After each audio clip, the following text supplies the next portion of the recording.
Apokalipsis, Kabanata 7.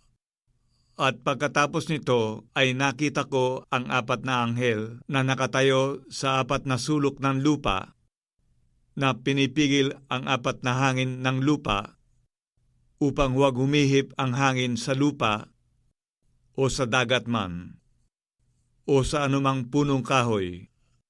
At nakita ko ang ibang anghel na umaakyat mula sa sikatan ng araw, na taglay ang tatak ng Diyos na buhay.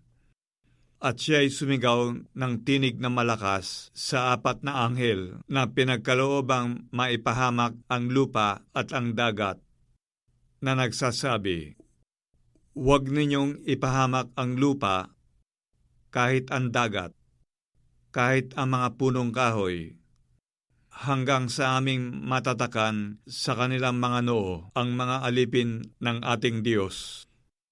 At narinig ko ang bilang ng mga natatakan na 144,000 na natatakan sa bawat angkan ng mga anak ni Israel.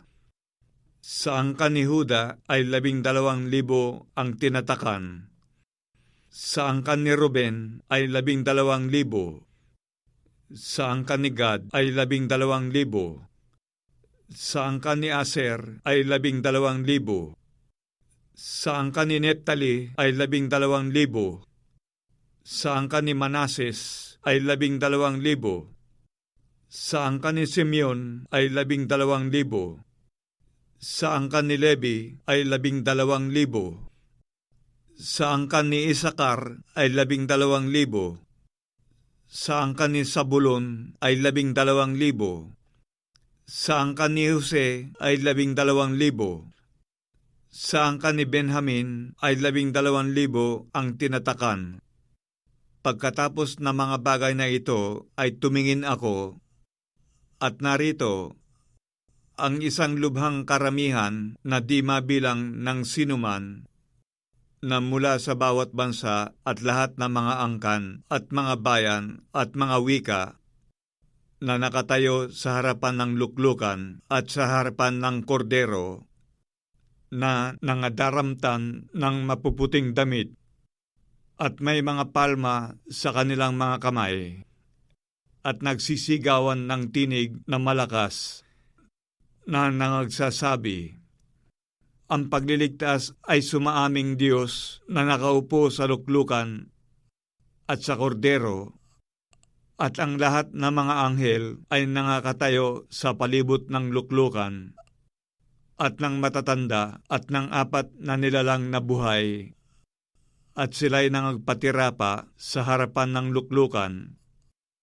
at nangagsisamba sa Diyos, na nangagsasabi, 'Siya nawa, pagpapala at kaluwalhatian, at karunungan, at pagpapasalamat, at karangalan, at kapangyarihan, at kalakasan, nawa ang sumaaming Diyos magpakailan-kailanman. Siya nawa.'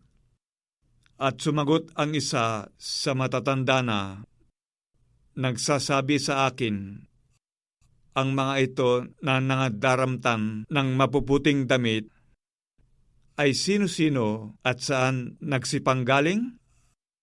At sinabi ko sa kanya, "Panginoon ko, ikaw ang nakakaalam." At sinabi niya sa akin, "Ang mga ito'y ang nanggaling sa malaking kapighatian at nangaghugas ng kanilang mga damit at pinaputi sa dugo ng kordero, kaya't sila'y nasa harapan ng luklukan ng Diyos at nangaglilingkod sa Kanya araw at gabi sa Kanyang templo, at siyang nakaupo sa luklukan ay lulukuban sila ng Kanyang tabernakulo. Sila'y hindi na magugutom pa, ni mauuhaw pa man, ni hindi na sila tatamaan ng araw o ng anumang init, sapagkat ang kordero na nasa gitna ng luklukan ay siyang magiging pastor nila, at sila'y papatnugutan sa mga bukal ng tubig na buhay. At papahirin ng Diyos ang bawat luha ng kanilang mga mata.